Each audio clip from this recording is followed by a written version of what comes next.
Hey everyone! So right now I'm here directly in front of Ion Orchard at the BMW i Pavilion, and we're here today to preview the brand new BMW i7. So the i7 is BMW's all-electric flagship sedan that sits alongside the 7 Series as well as the X7 atop BMW's range. Let's go take a closer look.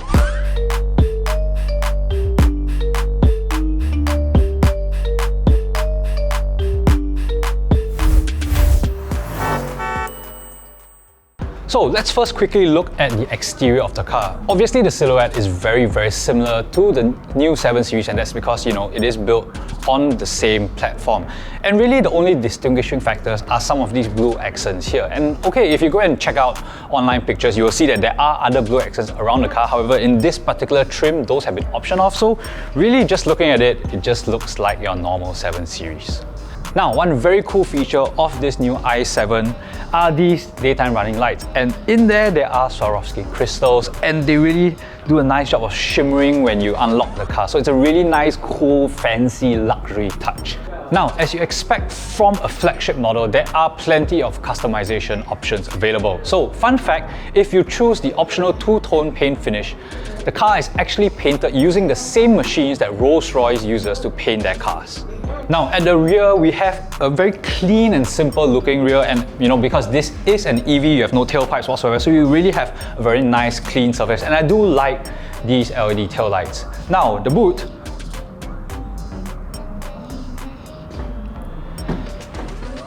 Here we have a 500 litre boot that is accessed via an easy access system, so you can just use your foot, right? You don't have to actually press anything. And it's a 500 litre boot. It's big, it will fit most of what you need, all your golf bags whatsoever.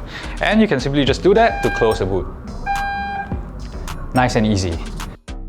Now, one other cool feature of this car is the fact that it has auto doors. So if you press the function key on the key here, and it's been set up in this particular manner, just press and hold, and all the doors automatically open on their own. So this is it's a very fancy way of getting a car when you want to, right? From a distance, you can just press and hold, and you can do the reverse as well. So you press and hold, and everything just closes. Now let's go jump inside the car and get a closer look. Now, again, auto doors, one other way is to just press this and make sure you're a distance away, and the door magically opens for you, lets you get inside really easily. And auto close as well. Now, let's talk about the rear of the cabin. First of all, space. As what you expect, there is plenty of space. This is a limo after all, right? So, lots of legroom and very generous amounts of headroom as well.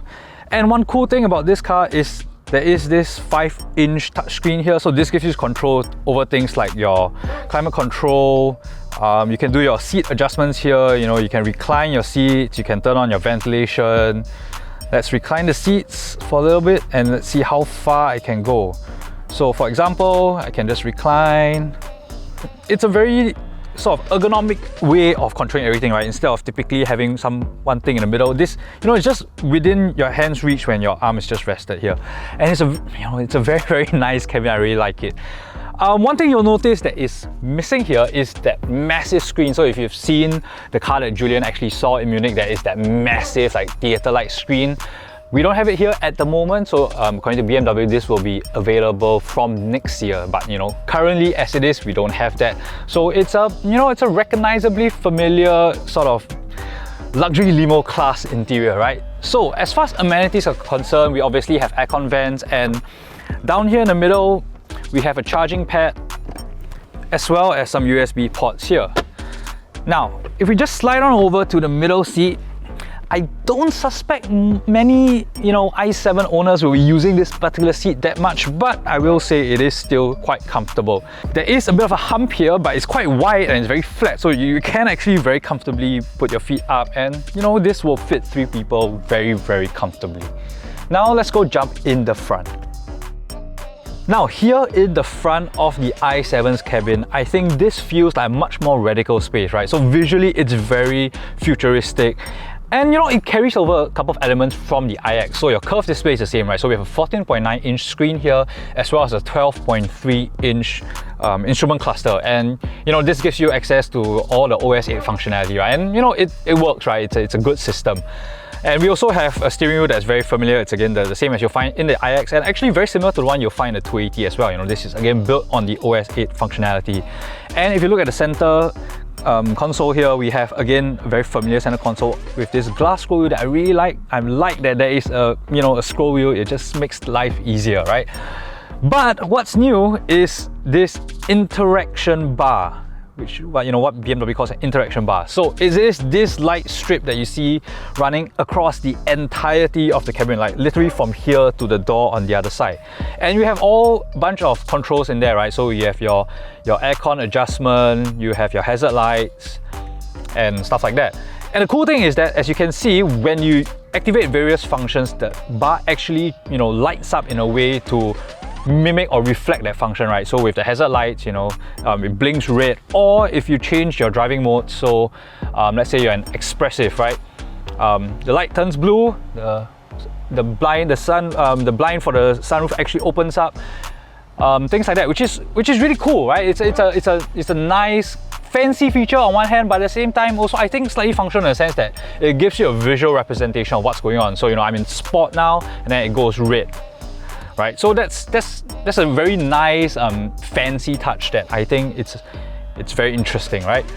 Also, this car comes as standard with a 20-speaker Bose and Wilkins sound system, so audio quality is gonna be fantastic. Now, one particular feature that I really like in this cabin now is, okay, so we've already mentioned the auto doors, right? There is a button here that gives you instant access to the auto door. So if I just press it here, it opens, and again if I press it, it closes. So there is two reasons why I like this. First is because I typically find the placement of those door opening buttons kind of awkward. It's like you have to angle your hand a little bit whatsoever.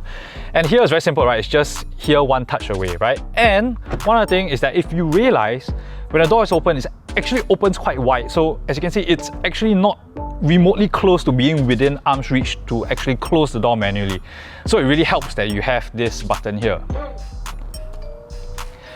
And I mean, the car is also very smart. So if there is someone in the way, or maybe another car like JJ is now, it will then stop opening so that you don't wreck your very, very, very expensive car, right? So that's very nice, very handy, and I actually think very, very functional as well.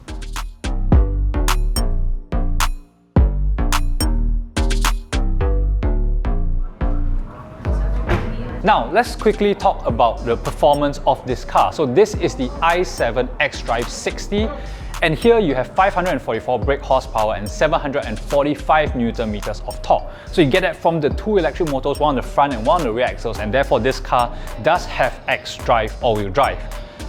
And this gives you a very brisk acceleration, right? So 0 to 100 takes just 4.7 seconds.